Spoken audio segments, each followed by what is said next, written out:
இறைவன் அழைக்கும் நெல் பலி இதுவே, இனிதாய் கலந்திடுவோம். இறைவன் அழைக்கும் நெல் பலி இதுவே, இனிதாய் கலந்திடுவோம். புது உறவு மலர்ந்து புது வழியும் திறந்து இறை அருளில் நிறைய நம்மை அழைக்கின்றார். புது உறவு மலர்ந்து புது வழியும் திறந்து இறை அருளில் நிறைய நம்மை அழைக்கின்றார். வருவோம் ஒன்றாய் இணைவோம் அன்பாய், இனிய பலியில் இன்று கலந்திடுவோம். வருவோம் ஒன்றாய் இணைவோம் அன்பாய், இனிய பலியில் இன்று கலந்திடுவோம். இறைவன் அழைக்கும் நல் பலி இதுவே, இனிதாய் கலந்திடுவோம். உன்னத பலியும் இதுவே, இதுவே உயர்ந்த பலியும் இதுவே, இதுவே புனித பலியும் இதுவே, இதுவே புண்ணிய பலியும் இதுவே, இதுவே தெய்வ நன்மைகள் நிறைந்த பலி, உண்மைகள் உணர்த்தும் பலி, வல்லமை வழங்கும் பலி. வருவோம் புகழ்வோம் நன்மைகள் நிறைந்த பலி, உண்மைகள் உணர்த்தும் பலி, வல்லமை வழங்கும் பலி. வருவோம் புகழ்வோம் இறைவன் அழைக்கும் நல் பலி இதுவே, இனிதாய் கலந்திடுவோம். ஆண்டவரே, நீ எம் குற்றங்களை மனதில் கொண்டிருந்தால் யார்தான் நிலைத்து நிற்க முடியும்? ஏனெனில் இஸ்ரேலின் கடவுளே, உம்மிடமே மன்னிப்பு உள்ளது. தந்தை மகன் தூய ஆவியாரின் பெயராலே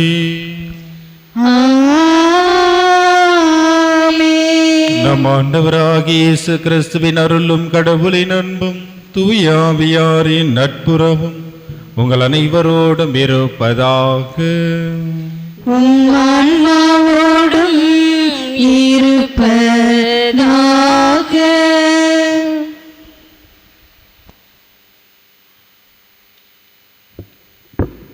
திருப்பள்ளி முன்னுரை.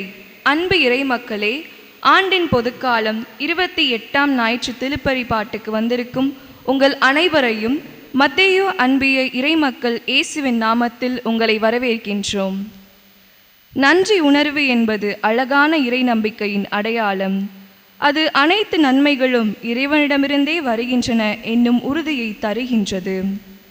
மகிழ்ச்சியான வாழ்வுக்கு அடிப்படை தகுதி நன்றி நிறைந்த உள்ளம்தான். நமக்கு கிடைத்த நிறைய நன்மைகளையும் கொடைகளையும் பற்றி எண்ணாமல் கிடைக்காத ஒரு சிலவற்றை நினைத்து கவலைப்பட்டு கொண்டிருக்கின்றோம். நன்மைகளை எண்ணி பாருங்கள். தொழுநோயிலிருந்து குணம் பெற்ற நாமான் எலிசாவுக்கு நன்றி சொல்லி கைமாறு செய்ய வருவதை இன்றைய முதல் வாசகத்திலும் 2 அரசர்கள் 5:14-17 காணலாம். இறைவன் என்றென்றைக்கும் நம்பிக்கைக்கு உரியவர். அவர் மீதான நம்பிக்கையே துன்பங்களை எதிர்கொள்ளும் ஆற்றல் தருகிறது என 2ஆம் வாசகம் நமக்கு கூறுகிறது. 2 தீமோத்தேயு 2:8-13. இயேசுவால் குணப்பெற்ற 10 தொழுநோயாளருள் சமாரியர் ஒருவன் மட்டுமே வந்து நன்றி சொல்வதை நற்செய்தி வாசகத்தில் கேட்கின்றோம். லூக்கா 17:11-19. நாம் இறைவனிடம் பெற்ற நன்மைகளுக்கு என்றும் நன்றி உள்ளத்தை நமக்கு தந்திட மன்றாடி இத்திருப்பலியில் பக்தியுடன் பங்கேற்போம். அன்புமிக்க சகோதர சகோதரிகளே, நம் திருமுழுக்கு நினைவாக நம்மீது தெளிக்கப்படும் நமது படைப்பாகி இத்தண்ணீரை புனிதப்படுத்தி அருளுமாறு நம் கடவுளாகிய ஆண்டவரை கெஞ்சி மன்றாடுவோமாக. நாமே அவரே நமக்கு உதவி அளித்து நாம் பெற்றுக்கொண்ட தூய ஆவிக்கு உண்மை உள்ளவர்களாக நிலைத்திருக்க அருள்வாராக. என்றும் உள்ள எல்லாம் உள்ள இறைவா, வாழ்வின் ஊற்றும் தூய்மைக்கும் தொடக்கவுமான தண்ணீரின் வழியாக மக்கள் புனிதம் அடைந்து நிலை வாழ்வின் கொடையை பெற வேண்டுமென்று திருவுளம் ஆனீர். இத்தண்ணீரை புனிதப்படுத்தி அருளுமாறு உம்மை வேண்டுகின்றோம். ஆண்டவரே, உமது நாளாகிய இன்று உமது அருள் காவலை பெற விரும்புகின்றோம். வாழ்வழிக்கும் உமது அருளின் ஊற்றினை எம்மில் புதுப்பித்தருளும். இத்தண்ணீரினால் எங்கள் உடலையும் உள்ளத்தையும் தீமை அனைத்திலிருந்து காத்தருள்வீராக. இவ்வாறு நாங்கள் தூய உள்ளத்துடன் உம்மை அணுகி வரவும் உமது மீட்பை பெற்றுக்கொள்ளவும் தகுதி பெறுவோமாக. எங்கள் ஆண்டவராகிய கிறிஸ்து வழியாக உம்மை மன்றாடுகின்றோம். ஆமென். எல்லாம் வல்ல இறைவா, தண்ணீர் வளம் பெற அதில் உப்பிட வேண்டும் என்று இறைவாக்கினர் எலிசா வழியாக கற்பித்தீர். உமது படைப்பு பொருளாகிய இந்த உப்பை பரிவிரக்கத்துடன் புனிதப்படுத்தியர்ல உம்மை வேண்டுகின்றோம். ஆண்டவரே, உப்பு கலந்த இத்தண்ணீர் தெளிக்கப்படும் இடம் எல்லாம் தீயோனின் தாக்குதல் அனைத்திலிருந்து தோல்வியுற செய்வீராக. உம் தூய் ஆவியார் உடனிருந்து எங்களை இடையராது காத்தருள வேண்டுமென்று எங்கள் ஆண்டவராகிய கிறிஸ்து வழியாக உம்மை மன்றாடுகின்றோம். ஆமென். ஆண்டவரே, ஈசோப்பினால் என்மேல் தெளிப்பீர், நாளும் தூய்மையாவே. நீரே என்னை கழுவ நாளும் உறைபலிதனிலும் மென்மையாவேன். இறைவா, உமது இரக்க பெருக்கத்திற்கேற்ப என்மேல் இரக்கம் கொள்ளுவேன். தந்தைக்கும் மகனுக்கும் தூய ஆவிக்கும் புகழும் மாட்சியும் ஒன்றாய் பெருக. தொடக்கத்தில் இருந்தது போல இன்றும் என்றும் நித்தியமாகவும் ஆமென். ஆண்டவரே, ஈசோப்பினால் என்மேல் தெளிப்பீர், நாளும் தூய்மையாவேன். நீரே என்னை கழுவ நாளும் உறைபலிதனிலும் மென்மையாவேன். எல்லாம் வல்ல இறைவன் நம் பாவங்களிலிருந்து நம்மை தூய்மைப்படுத்துவாராக. இந்த நற்கருணை கொண்டாட்டத்தின் வழியாக அவர் தம்முடைய ஆட்சியின் விருந்தில் பங்கு கொள்ள நம்மை தகுதி அடைய செய்தருள்வாராக. ஆமென். உன்னதங்களிலே கடவுளுக்கு மாட்சி உண்டாகுக. உலகினிலே நன்மனத்தோர்க்கு அமைதியாகுக. உம்மை புகழ்கின்றோம், உம்மை வாழ்த்துகின்றோம், உம்மை ஆராதிக்கின்றோம், உம்மை மாட்சிப்படுத்துகின்றோம். உமது மேலான மாட்சியின் பொருட்டு உமக்கு நன்றி கூறுகின்றோம். ஆண்டவராகிய இறைவா, வானுலக அரசரே, எல்லாம் வல்ல தந்தையாகிய இறைவா, ஒரே மகனாய் உதித்த ஆண்டவரே, இயேசு கிறிஸ்துவே, ஆண்டவராகிய இறைவா, இறைவனின் செம்மறியே, தந்தையின் திருமகனே, உலகின் பாவங்களை போக்குபவரே, எங்கள் மேல் இரக்கமாயிரும்.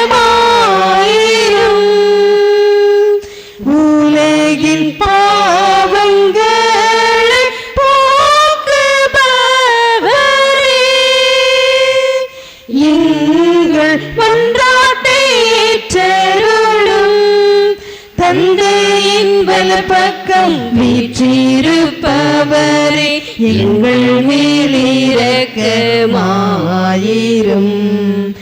ஏனெனில் இயேசு கிறிஸ்துவே நீர் ஒருவரே தூயவர், நீர் ஒருவரே ஆண்டவர், நீர் ஒருவரே உன்னத தூய ஆவியாரோடு தந்தையாகிய இறைவனின் மாட்சியில் இருப்பவர் நீரே.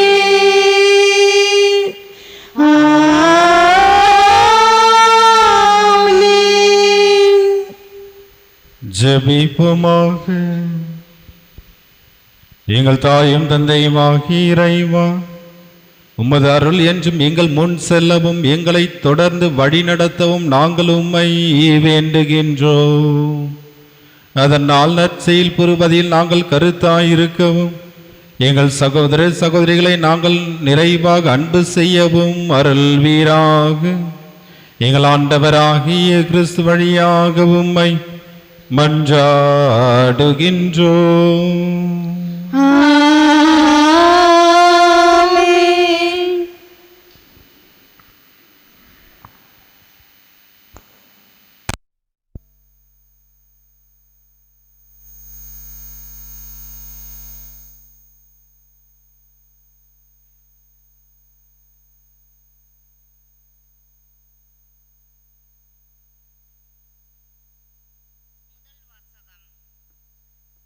நாமான்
சமாரிய பகுதியில் வழியாக சென்றார். ஒரு ஊருக்கு வந்த பொழுது 10 தொழுநோயாளர்கள் அவருக்கு எதிர்கொண்டு வந்து தூரத்தில் நின்று கொண்டு, ஐயா இயேசுவே, எங்களுக்கு இரங்கும் என்று உரக்க குரல் எழுப்பி வேண்டினார்கள். அவர் அவர்களை பார்த்து, நீங்கள் போய் உங்களை குருவிடம் காண்பியுங்கள் என்றார். அவ்வாறே அவர்கள் புறப்பட்டு போகும் பொழுது அவர்கள் நோய் நீங்கிற்று. அவர்களுள் ஒருவர் தம் பிணி தீர்ந்திருப்பதை கண்டு உரத்த குரலில் கடவுளை போற்றி புகழ்ந்து கொண்டே இயேசுவிடம் திரும்பி வந்தார். அவருடைய காலில் முகங்குப்புற விழுந்து அவருக்கு நன்றி செலுத்தினார். அவரோ ஒரு சமாரியர். இயேசு அவரை பார்த்து, 10 பேர்களில் நோய் நீங்கவில்லையா? மற்ற 9 பேர் எங்கே? கடவுளை போற்றி புகழ அந்நியராகிய உம்மை தவிர வேறு எவரும் திரும்பி வர காணாமே என்றார். பின்பு அவரிடம், எழுந்து செல்லும், உமது நம்பிக்கை உமக்கு நலம் அளித்தது என்றார். இது கிறிஸ்துவின் நற்செய்தி. கிறிஸ்துவே உமக்கு புகழ்.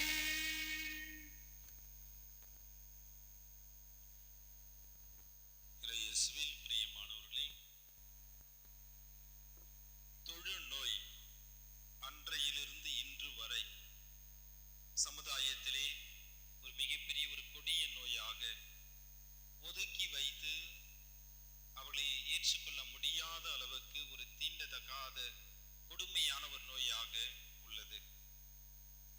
இயேசு வாழ்ந்த காலத்திலும் அதற்கு முன்னதாக இயேசு பிறப்பதற்கு முன்னிலிருந்தே இந்த நோயை ஒரு மிகப்பெரிய ஒரு சாபக்கேடாக மக்கள் அதை நினைத்து கொண்டார்கள். யார் யாருக்கெல்லாம் தொழுநோய் வருகின்றதோ அது இவருடைய மிகப்பெரிய ஒரு பாவம். அதனால்தான் இயேசுவை பார்த்து தன் சீடர்கள் கேட்பார்கள், இது இவன் செய்த குற்றமா அல்லது இவனுடைய பெற்றோர் செய்த குற்றமா என்ற ஒரு கேள்வியும் இயேசுவை பார்த்து கேட்க இதுவும் ஒரு காரணம்தான். இந்த தொழுநோய் என்றால் என்ன? இதனால் என்ன அவர்களுக்கு பாதிப்பு? இவர்களுக்கு எங்கு வாழ வேண்டும், எப்படி வாழ்ந்தார்கள் என்று பலவிதமாக லேவியர் புத்தகத்திலே மிக தெளிவாக குறிப்பிடப்படுகிறது. இந்த தொழுநோயை பற்றி நாம் சொல்லும் பொழுது, தொழுநோயாளர்கள் சமூகத்திலே நிராகரிக்கப்பட்டவர்கள், ஒரு பாவிகள். அந்த தோல் மேல் அந்த ஒரு புள்ளி தெரிந்தால் போதும், குறிப்பாக நெற்றியில் முதலில் அந்த தொழுநோய்க்குரிய அறிகுறி தெரிந்தால் அவன் அரசனாக இருந்தாலும் மக்களால் ஏற்றுக்கொள்ள முடியாது. அவர்களுக்கு எழுதப்படாத ஒரு சட்டம் என்னவென்றால், அவர்கள் உடனடியாக ஊரை விட்டு வெளியேற வேண்டும், தனிமையான ஒரு இடத்திற்கு செல்ல வேண்டும்.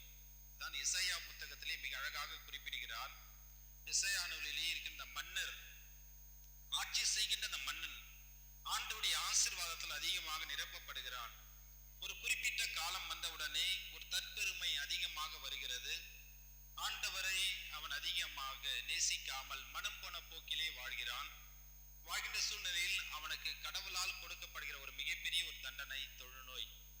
தொழுநோய் வந்தவுடனே மன்னரை அங்கு ஆட்சியிலிருந்து அவர்கள் இறக்குகிறார்கள், வெளியே அனுப்புகிறார்கள். இறந்த பின்பு மக்களை புதைக்கின்ற அந்த கல்லறையில் கூட அந்த மன்னருக்கு அனுமதி கிடையாது. அந்த அளவுக்கு ஒரு தொழுநோய் என்றால் யாராலையும் ஏற்றுக்கொள்ள முடியாது. சமுதாயத்திலே மிகவும் விலக்கப்பட்ட ஒரு நோயாக அவர்கள் கருதினார்கள். இந்த தொழுநோய் வந்தவர்கள் என்ன செய்வார்கள்? வழக்கமாக கருப்பு உடை, சட்டை போட்டுக்கொள்ள வேண்டும். அந்த கருப்பு சட்டையானது கிழிந்திருக்க வேண்டும், அங்காங்கே கிழிந்து ஒரு பிச்சைக்காரனை போல கிழிந்திருக்க வேண்டும். அவர்கள் தலையில் எண்ணெய் தேய்க்க கூடாது.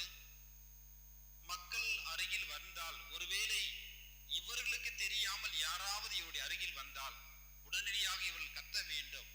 தீட்டு தீட்டு தீட்டு என்று சத்தமாக கத்த வேண்டும். இவர்கள் யார் அருகிலும் செல்லக்கூடாது, இதுதான் சட்டம். ஒருவேளை இவர்களுக்கு தெரியாமல் மற்றவர்கள் வந்துவிட்டால் இவர்கள் குரல் எழுப்ப வேண்டும், சத்தமாக கத்த வேண்டும். இவ்வாறு இவற்றையெல்லாம் செய்து ஊரை விட்டு ஓரமாக ஒதுக்கி வைக்கப்படுகிறார்கள். இந்த ஒரு சூழ்நிலையில்தான் இவர்கள் உடல் நோயால் பாதிக்கப்படுவதை பாதிக்கப்படுகிற ஒரு மக்களாக இருக்கின்றார்கள். ஏனென்றால் இந்த நோய் அந்த அளவுக்கு மனநோயால் தான் அதிகமாக பாதிக்கப்படுகிறது. சமுதாயத்திலிருந்து விலக்கி வைத்து ஏற்றுக்கொள்ளாமல் எந்தவித பொருளும் இவர்களுக்கு வழங்கக்கூடாது. ஒருவேளை நாம் அவர்களுக்கு ஏதாவது பொருள் வழங்க வேண்டும் என்றால் ஒரு குறிப்பிட்ட தூரம் உண்டு. அந்த தூரத்திலே வைத்துவிட்டு சத்தமாக இங்கிருந்து நாம் கத்த வேண்டும். அவர்கள் வந்து அதற்கடுத்து அந்த பொருளை எடுத்து செல்வார்கள். இவ்வாறாக ஒரு நீண்ட ஒரு இடைவெளி மக்களுக்கும் இந்த தொழுநோய் பிடித்த இவர்களுக்கும் ஒரு மிகப்பெரிய ஒரு இடைவெளி அங்கே இருந்தது. அதனால்தான் இங்கே பார்க்கின்றோம், இவர்கள் முன் வருகிறார்கள், இயேசுவை நோக்கி வருகிறார்கள். இயேசு அங்கே பார்க்கின்றார். பார்த்த பின் 10 பேரையும் உங்களுடைய குருவிடம் சென்று நீங்கள் காண்பியுங்கள் என்று சொல்கிறார். வழக்கமாக எல்லா நற்செய்தியும் மூன்று நாம் மற்ற நற்செய்தியாளர்கள் மற்ற எந்த உவமையை நாம் எடுத்தாலும் இயேசு முதலில் கேட்கின்ற வார்த்தை நம்பிக்கை உண்டா, விசுவசிக்கிறியா என்ற ஒரு வார்த்தையை கேட்பார். ஆனால் இன்றைய நற்செய்தி எல்லாமே அப்படி தலைகீழாகவே உள்ளது. யார் அந்த ஒரு மனிதர், அதை கடைசி வரை சொல்லாமல் இறுதியாக சொல்கிறார். அந்த இறுதியாக அந்த வந்த மனிதர் பின்புதான் உன்னுடைய நம்பிக்கை உன்னை குணமாக்கிச்சு என்று சொல்கிறார். வழக்கமாக இயேசு முதலில் சொல்கின்ற வார்த்தை இங்கே கடைசியாக லூக்கா நற்செய்தியாளர் இந்த சமாரியரை பற்றி சொல்லும் பொழுது அவரை பொறுமையாக விளக்குகின்றார். இங்கே இயேசு இவர்கள் மீது கொண்ட அந்த கரிசனை, எல்லோரும் நமக்கு தேவை, விண்ணரசுக்கு உரியவர்கள், பொதுவானவர்கள், இவர்களுக்கு வாழ்வு அளிக்கவே நான் வந்தேன் என்பதற்காக அனைவரையும் ஏற்றுக்கொள்கின்றார். இயேசு இங்கே சட்டத்தை மீறி கடந்து செல்கின்ற, உறவாடுகின்ற ஒரு மனிதராக இங்கே வெளிப்படுத்துகின்றார். இயேசுவும் அங்கே சென்று பேசக்கூடாது, ஆனால் இவர் சட்டங்களை கடந்து சென்று பேசுகின்ற ஒரு மனிதராக இருக்கின்றார். தீண்டத்தகாதவர்கள் இருந்தாலும் இவர்கள் சென்று பேசும் பொழுது முதலில் மனதளவில் இருக்கின்ற காயங்கள், நோய்களிலிருந்து இயேசு குணப்படுத்துகின்றார். இரண்டாவது தான் அந்த உடல் அளவில் இருக்கின்ற நோய் நீங்கியதற்காக உங்களுடைய குருவிடம் செல்லுங்கள் என்று சொல்கிறார். இங்கே குருவிடம் செல்லுங்கள் என்றவுடனே மிகப்பெரிய ஒரு அடுத்த ஒரு போராட்டம். ஏனென்றால் யூதர்களுக்கு என்று குருக்கள் உண்டு, சமாரியர்களுக்கு என்று குருக்கள் உண்டு. இவர்கள் யாரிடம் செல்வார்கள்? இதுவரை இரண்டாக பிரிந்திருந்த மக்கள் இனம் வாரியாக இந்த நோய் வந்தவுடனே ஒற்றுமையாக ஒன்றாக ஊரை விட்டு வெளியே வாழ்கின்றார்கள். இவர்களுக்கு யார் எந்த குருவிடம் சென்று காட்டுவது என்கின்ற ஒரு குழப்பம் இருந்தாலும் சமாரியர் மீண்டும் இயேசுவை நோக்கியே ஓடி வருகிற அந்த நிகழ்வை தான் இன்றைய நற்செய்தி மிக தெளிவாக நமக்கு குறிப்பிடுகின்றது. இன்றைய நாளிலே நற்செய்தியை பார்க்கும் பொழுது நற்செய்தியானது ஒரு நன்றியினுடைய வெளிப்பாடாக நமக்கு தெரியலாம். ஆனால் இயேசுவை பொறுத்தவரை இது அனைவருக்கும் மீட்பு. யார் யாரெல்லாம் நம்பிக்கையோடு வருகிறார்களோ எல்லோருக்கும் மீட்பு உண்டு என்பதை அங்கே சொல்கின்றார்கள். மீதி 9 பேர் ஏன் நன்றி சொல்லவில்லை என்ற நிலைக்கு கேட்கும் பொழுது, அந்த கேள்வியை கேட்கும் பொழுது, அவர்கள் யூதர்கள், ஒரு யூதர் மற்ற யூதருக்கு உதவி செய்து ஆக வேண்டும்.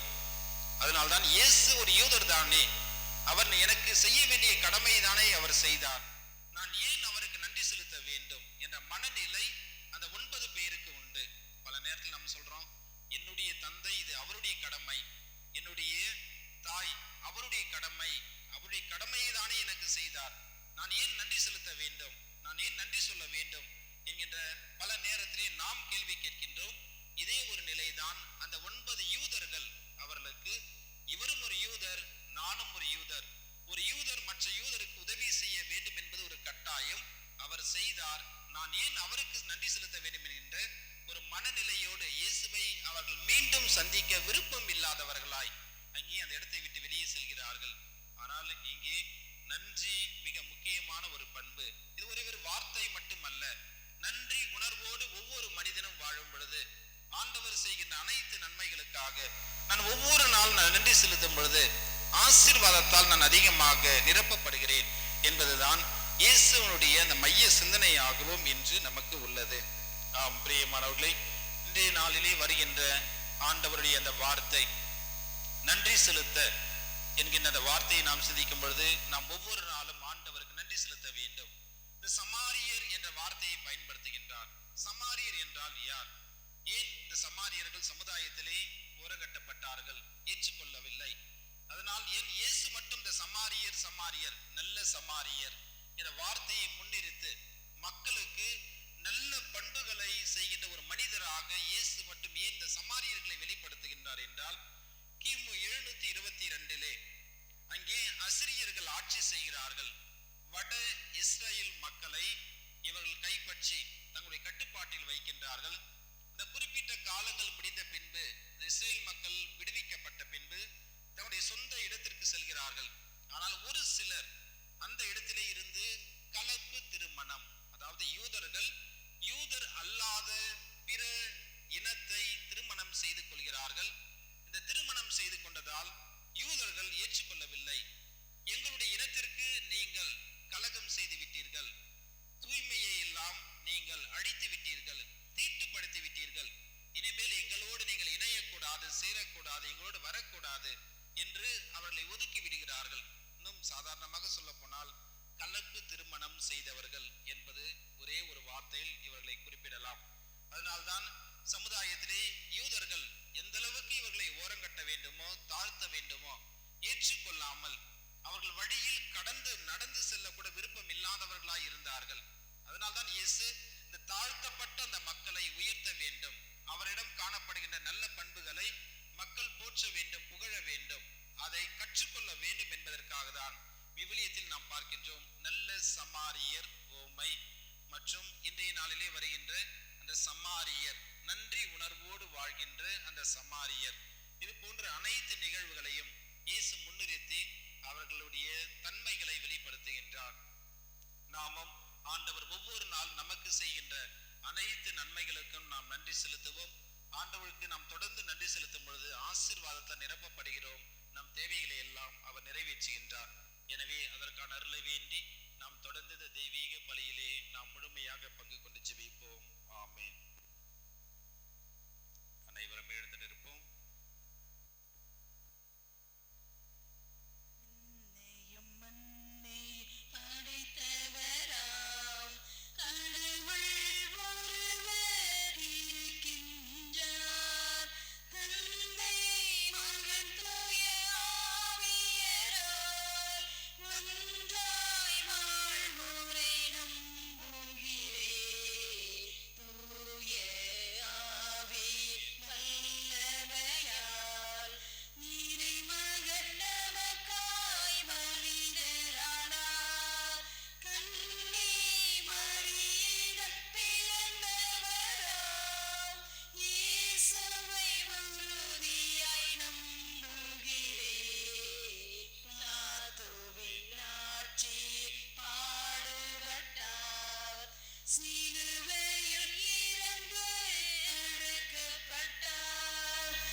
திருநிலையில் இருக்கின்ற அனைவருக்காகவும் மன்றாடுவோம். இறைவா, உம் திருப்பணிக்காக அழைக்கப்பட்டவர்கள் நீர் இலவசமாய் கொடுத்த அழைப்பிற்கும் அருள் பொழிவிற்கும் என்றும் நன்றியுள்ளவர்களாக வாழவும், அதை தங்கள் அன்றாட பணிகள் வழியாக வெளிப்படுத்தும் மனநிலையை பெற்று வாழவும் அருள் தர இறைவா உம்மை மன்றாடுகின்றோம். நம் பங்கில் உள்ள அனைத்து குடும்பங்களுக்காகவும் மன்றாடுவோம். இறைவா, எம் குடும்பத்தினர் வழியாக நாங்கள் இது நாள் வரை பெற்றுக்கொண்ட அன்புக்கும் அரவணைப்பிற்கும் நன்மைகளுக்கும் நன்றி கூறுகின்றோம். அத்தோடு நாங்கள் அடுத்தவர்களுக்கு நன்றி உள்ளவர்களாக இருக்கும் மனம் தர இறைவா உம்மை மன்றாடுகின்றோம். நம்மை வாழ வைக்கும் இயற்கை அன்னைக்காக மன்றாடுவோம். இறைவா, நாங்கள் சுவாசிக்கின்ற காற்று, குடிக்கின்ற நீர், மழை தரும் வானம், விளைச்சல் தரும் நிலம் ஆகியவற்றை படைத்த உமக்கு என்றும் நன்றியுள்ளவர்களாக வாழும் உணர்வை தரவும் அவற்றை பாதுகாக்கும் மனநிலையை நாங்கள் பெறவும் இறைவா உம்மை மன்றாடுகிறோம். நம் துன்பத்தில் துணை நின்று நாம் விழும்போது கைகொடுத்து தூக்கி உதவியவர்களுக்காக மன்றாடுவோம். இறைவா, நீரே அவர்கள் தங்கள் வாழ்வில் எதிர்கொள்ளும் துன்பங்களில் இருந்து அவர்களை காத்து உம்மீதான நம்பிக்கையில் வேரூன்றி வாழ இறைவா உம்மை மன்றாடுகின்றோம். நன்மைகளுக்காக நாங்கள் உமக்கு கோடான கோடி நன்றி செலுத்துகின்றோம். ஆண்டவரே, நீர்தாமே உம்முடைய கண்ணின் கருவழி போல எங்களை பாதுகாத்து வழி நடத்தி எங்கள் தேவைகளை எல்லாம் ஒவ்வொரு நாளும் நிறைவேற்றி நாங்கள் எந்நாளும் நலமோடு வளமோடு உம்முடைய அன்பை நிலைத்து மகிழ அருள் செய்கின்றீர், அருள் புரிகின்றீர், ஆசிர்வதிக்கின்றீர். நன்றி செலுத்துகின்றோம். நீர்தாமே வருகின்ற நாட்களில் எங்களோடு நீர் தங்கி இந்த வாரம் முழுவதும் நாங்கள் நினைக்கின்ற ஆசைப்படுகின்ற தொடங்குகின்ற ஒவ்வொரு செயலையும் நீர்தாமே ஆசிர்வதிப்பீராக. எங்கள் குடும்பத்தை நீர் ஆசிர்வதியும், பிள்ளைகளை நீர் ஆசிர்வதியும், எங்களுக்கு போதிய மழையை தந்து எங்களுடைய நிலங்களை நிறைவாக நீர் ஆசிர்வதியும். 100 மடங்கு பலன் தருகிற நல்ல ஒரு நிலமாக எங்கள் நிலங்களை நீர் மாற்றுவீராக. நல்ல உடல் சுகத்தோடு நாங்கள் வாழவும் உம்முடைய அன்பில் தொடர்ந்து நாங்கள் நிலைத்து மகிழ குடும்பத்திலே உள்ள கஷ்டங்கள், வேதனைகள், கடன் சுமைகள், பிரச்சனைகள், நாங்கள் எல்லோரும் குறிப்பாக பிரிந்து வாழ்கின்ற குடும்பங்கள், உறவுகள், நட்புகள், பெற்றோர், பிள்ளைகள், உடன்பிறப்புகள் எல்லாம் மீண்டும் ஒன்று சேர்ந்து நாங்கள் ஒற்றுமையாக வாழ வேண்டிய ஆசீர்வாதத்தை எங்களுக்கு நிறைவாக தந்தருள்வீராக. எங்கள் ஆண்டவராகிய கிறிஸ்து வழியாக உம்மை மன்றாடுகின்றோம். ஆமென்.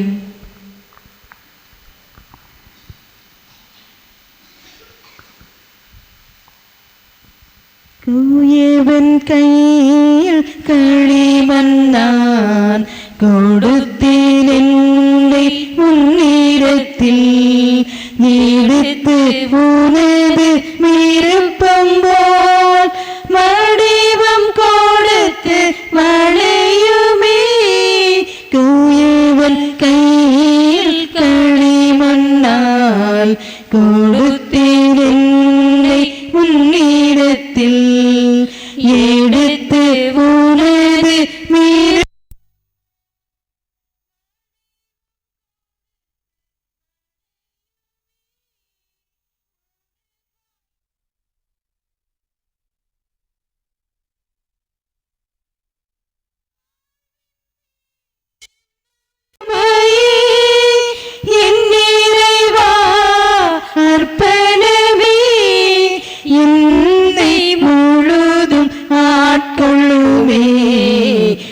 இரக்கம் மிகுந்த கரத்திலே என்னை முழுதும் அர்ப்பணமே. வாழ்வது என்னில் நீயாக, வாழ்க்கையெல்லாம் உனக்காக, எல்லாம் தந்தே என்னை தந்தே, எல்லாம் தந்தே என்னை தந்தே. சகோதரமே, நாம் அனைவரும் இணைந்து ஒப்பு கொடுக்கும் இத்திருப்பலி எல்லாம் வல்ல தந்தைக்கு ஏற்றதாகும்படி ஜெபியுங்கள். ஆண்டவர் தமது பெயரின் புகழ்ச்சிக்காகவும் மாட்சிக்காகவும் நமது நன்மைக்காகவும் புனித திரு அவை அனைத்தின் நலனுக்காகவும் உமது கையில் இருந்து பலியை ஏற்றுக்கொள்வாராக. பேரிரக்கமுள்ள இறைவா, நாங்கள் முழு நிறைவோடு நாங்களும் திருமண் கொண்டு வந்துள்ள எங்கள் காணிக்கைகளை தயவாய் கண்ணோக்கி அருளும். இவ்வாறு இறைப்பற்றோடு நாங்கள் ஆற்றும் இப்பணியால் விண்ணக ஆட்சிக்கு நாங்கள் வந்து சேர அருள்வீராக. எங்கள் ஆண்டவராகிய கிறிஸ்து வழியாக உம்மை மன்றாடுகின்றோம்.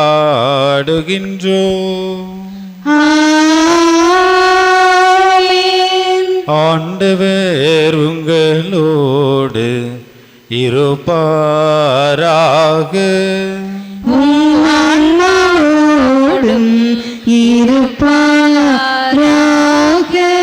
இதயங்களை ஆண்டவரிடம் எழுப்புங்கள்.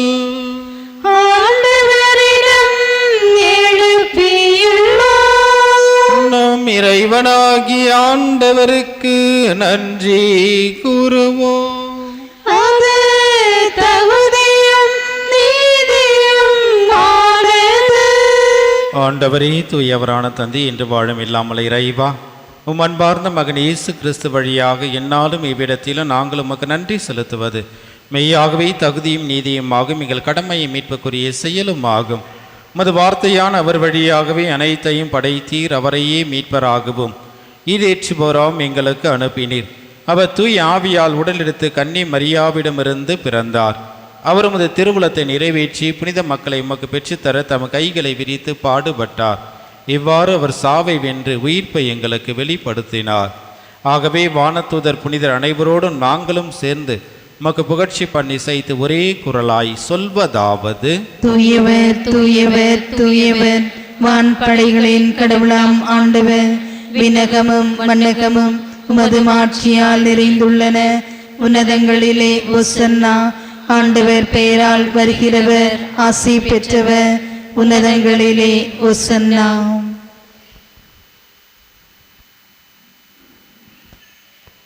ஆண்டவரே இனிமையாகவே தூயவர், தூய்மை அனைத்திற்கும் மூச்சு. ஆகவே உம்முடைய தூய ஆவியை பொழிந்தி காணிக்கைகளை தூய்மைப்படுத்த உம்மை வேண்டுகின்றோம். இவ்வாறு எங்கள் ஆண்டவர் இயேசு கிறிஸ்துவின் திரு உடலும் திரு இரத்தமாக எங்களுக்கு இவை மாறுவனவாக. அவர் பாடுபட உளம் கனிந்து தம்மை கையளித்த போது அப்பத்தை எடுத்து உமக்கு நன்றி செலுத்தி அதை பிட்டு தம் சீடருக்கு அளித்து அவர் கூறியதாவது: அனைவரும் இதை பெற்று உண்ணுங்கள், ஏனெனில் இது உங்களுக்காக கையளிக்கப்படும் என் உடல். இயேசுவே உம்மை ஆராதிக்கின்றேன்.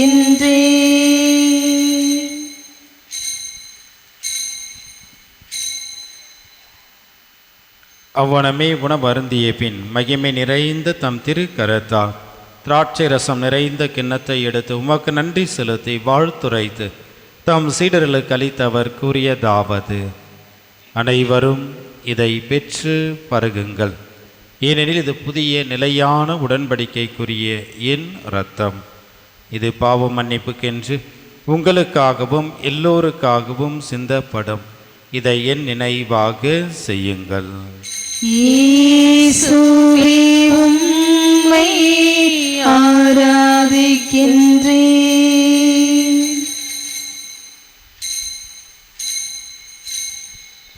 நம்பிக்கையின் மறை பொருள். ஆண்டவரே, நீர் வருமளவும் உமது இருப்பினை அறிக்கையிடுகின்றோம். உமது உயிர்ப்பினையும் எடுத்துரைக்கின்றோம். ஆகவே இறைவா, நாங்கள் கிறிஸ்துவின் இறப்பையும் உயிர்ப்பையும் நினைவு கூர்ந்து வாழ்வதரும் அப்பத்தையும் மீட்பளிக்கும் கிண்ணத்தையும் உமக்கு ஒப்புக் கொடுக்கின்றோம். ஓம் திருமுன் என்று ஊழியம் புரிய தகுந்தவர்கள் எங்களை ஏற்றுக்கொண்டீர், எனவே உமக்கு நன்றி செலுத்துகின்றோம். மேலும் கிறிஸ்துவின் உடலிலும் இரத்தத்திலும் பங்கு கொள்ளும் எங்களை தூய ஆவியார் ஒன்று சேர்க்க வேண்டும் என உம்மை தாழ்மையுடன் மன்றாடுகின்றோம். ஆண்டவரே, உலகெங்கும் பரவியிருக்கும் திரு அவை நினைவு கூர்ந்தருளும். எங்கள் திருத்தந்தை லியோ, எங்கள் ஆயர் ஆனந்தம், எல்லா திருநிலையினர் ஆகிய அனைவரோடும் உமது திரு அவை அன்பில் நிறைவு பெற செய்தருளும். மேலும் உயிர்த்தெழும் எதிர்நோக்குடன் துயில் கொள்ளும் எங்களுடைய பெற்றோர், உற்றார், உறவினர்கள், நண்பர்கள், இறந்தோர் அனைவரையும் இரக்கத்துடன் நினைவு கூர்ந்தும் திருமுக ஒளியில் ஏற்றருளும். எங்கள் அனைவரும் மீதும் இரக்கமாயிரம்.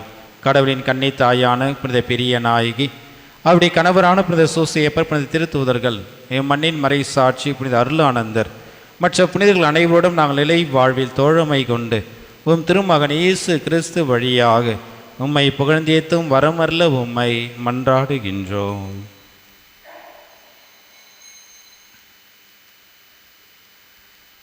இவர் வழியாக இவரோடு இவரில் எல்லாம் வல்ல இறைவனாகிய தந்தையே, தூயாவியாரின் ஒன்றிப்பில் எல்லா புகழும் மாட்சியும் என்றென்றும் உமக்கே உரியதே.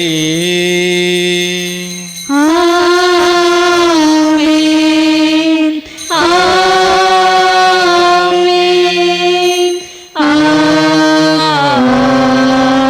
ஆமென். மீட்பரின் கட்டளையால் கற்பிக்கப்பட்டு இறை படிப்பினையால் பயிற்சி பெற்று நாம் துணிந்து பாடுவோம். விண்ணுலகில் இருக்கிற எங்கள் தந்தையே, உமது பெயர் தூயது என போற்றப் பெறுக. உமது ஆட்சி வருக. உமது திருவுளம் விண்ணுலகில் நிறைவேறுவது போல மண்ணுலகிலும் நிறைவேறுக. எங்கள் அன்றாட உணவை இன்று எங்களுக்கு தாரும். எங்களுக்கு எதிராக குற்றம் செய்வோரை நாங்கள் மன்னிப்பது போல எங்கள் குற்றங்களை மன்னியும்.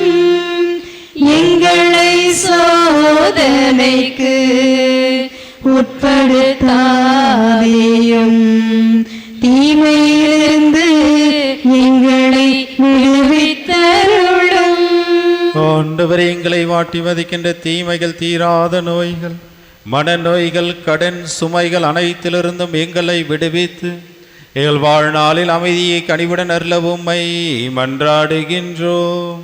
உமது இரக்கத்தின் உதவியால் நாங்கள் பாவத்திலிருந்து எப்பொழுதும் விடுதலை பெற்று யாதொரு கலக்கமும் இன்றி நலமாயிருப்போமாக. நாங்கள் இதை நோக்கியிருக்கும் பேரின்பத்திற்காகவும் எம் மீட்பராகிய இயேசு கிறிஸ்துவின் வருகைக்காகவும் மகிழ்ச்சியுடன் காத்திருக்கின்றோம்.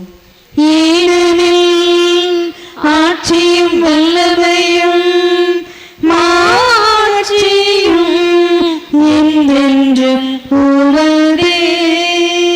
ஆண்டவரே இயேசு கிறிஸ்துவே, அமைதியை உங்களுக்கு விட்டு செல்கிறேன், என் அமைதியே உங்களுக்கு அளிக்கின்ற நம்முடைய திரு தூதர்களுக்கு மொழிந்தீர். எங்களுடைய பாவங்கள், குற்றங்கள், குறைகள், பலவீனங்கள் அனைத்தையும் பாராமல் நாங்கள் மீது வைக்கின்ற எங்கள் நம்பிக்கையை நீர் கண்ணோக்கி எங்களுக்கும் எங்கள் குடும்பத்திற்கும் அமைதியும் ஒற்றுமையும் சமாதானத்தையும் அளித்தருள்வீராக.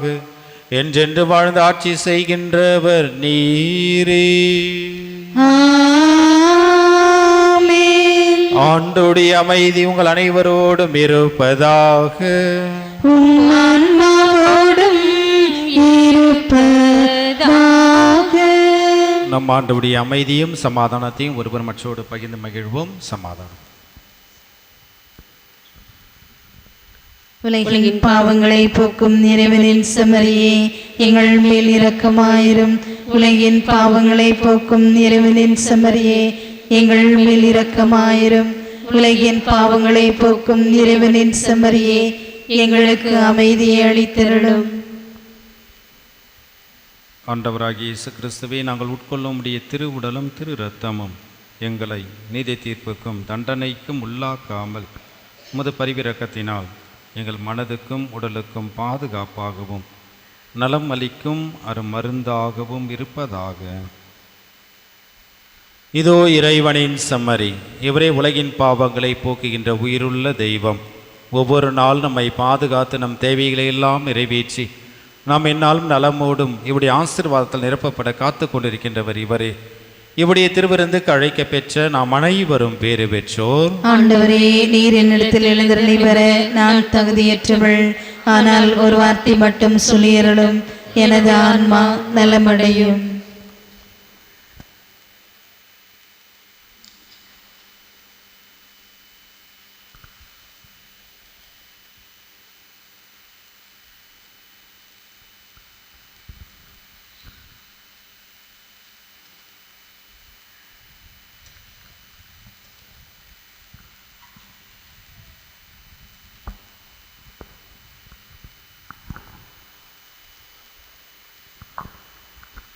அன்பே அன்பே என் நெஞ்சுக்குள் நீ வா, அன்பால் நெஞ்சம் ஆடச் சொல்லித்தா.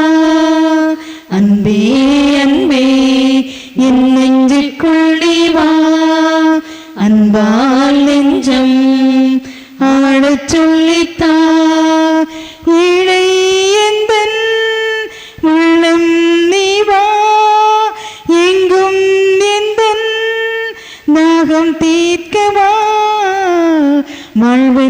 பாடம் கற்றுத்தா, வாழ்வென்னும் பாடம் கற்றுத்தா.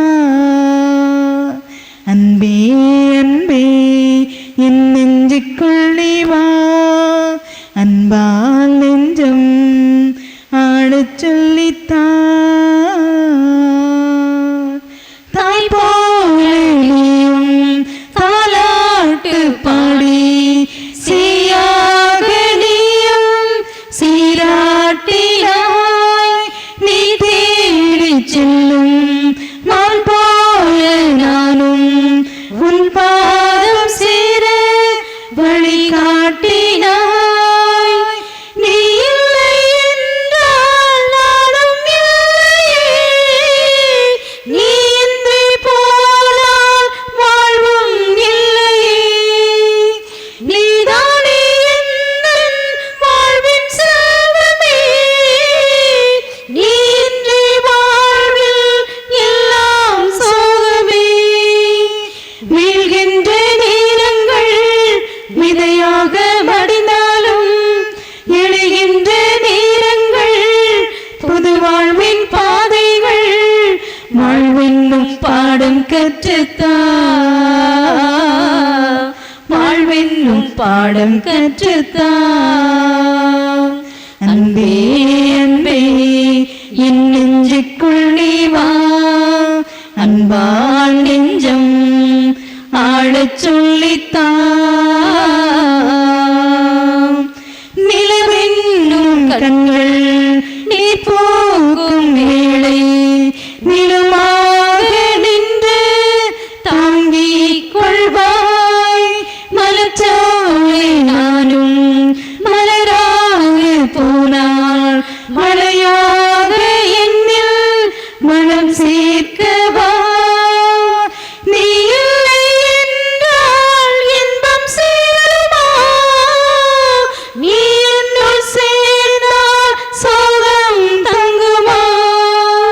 நீ இல்லை என்றால் கீதம் தோன்றுமா, நீ என்னுள் சேர்ந்தால் நேரம் வேண்டுமா. என் வாழ்வில் எல்லாமே நீ தந்த செல்வங்கள், என் வாழ்வின் துன்பங்கள் நீர் பூத்த வானங்கள். வாழ்வென்னும் பாடம் கற்றுத்தா, வாழ்வென்னும் பாடம் கற்றுத்தா. அன்பே அன்பே என் நெஞ்சுக்குள் நீ வா, அன்பால் நெஞ்சம் ஆளச் சொல்லித்தா.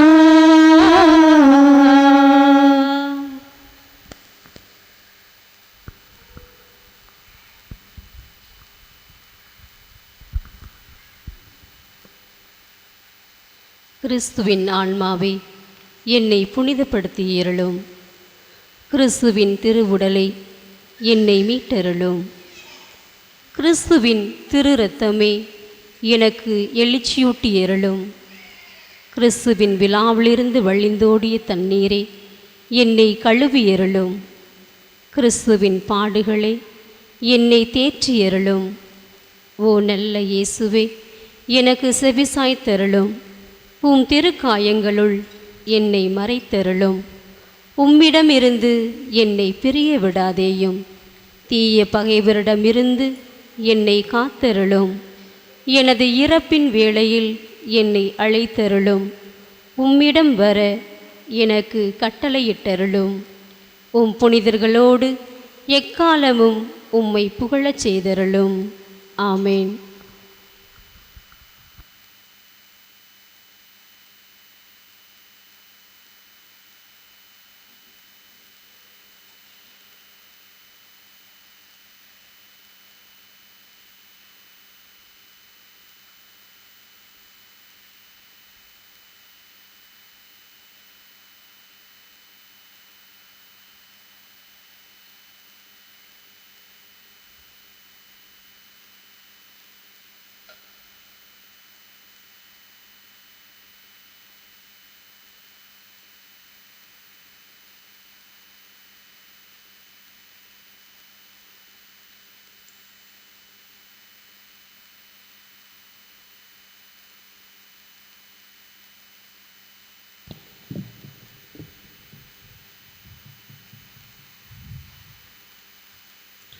செல்வர், வறுமையுற்றோர், பசியுற்றோர், ஆண்டவரை நாடுவோருக்கு நன்மை எதுவும் குறைவுபடாது. ஜெபிப்போமாக. வாழ்வளிக்கும் வல்லலையும் இறைவா, விண்ணக விருந்தால் நிறைவு பெற்ற நாங்கள் உமக்கு நன்றி நல்கின்றோம். அதனால் புனிதமிக்க உடலாலும் இரத்தத்தாலும் எங்களுக்கு உணவளித்ததைப் போல எங்களை அப்படி இறையியல்பிலும் நாங்கள் முழுமையாக பங்கு கொள்ளவும் அன்பு செய்யவும் எங்களுக்கு அருள்வீராக. எங்கள் ஆண்டவராகிய கிறிஸ்து வழியாக உம்மை மன்றாடுகின்றோம்.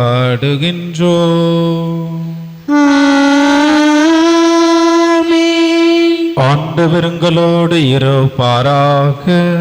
உம்மான்மாவோடும் இருப்பாராக. எல்லாம் வல்ல இறைவன் தந்தை, மகன், தூய ஆவியார் உங்கள் அனைவரையும் நிறைவாக ஆசீர்வதிப்பாராக. கிறிஸ்துவில் அன்பிலும் அன்னை மரியாவின் பரிந்துரையிலும் சென்று வாழுங்கள். திருப்பலி நிறைவேறிற்று. இறைவனுக்கு நன்றி.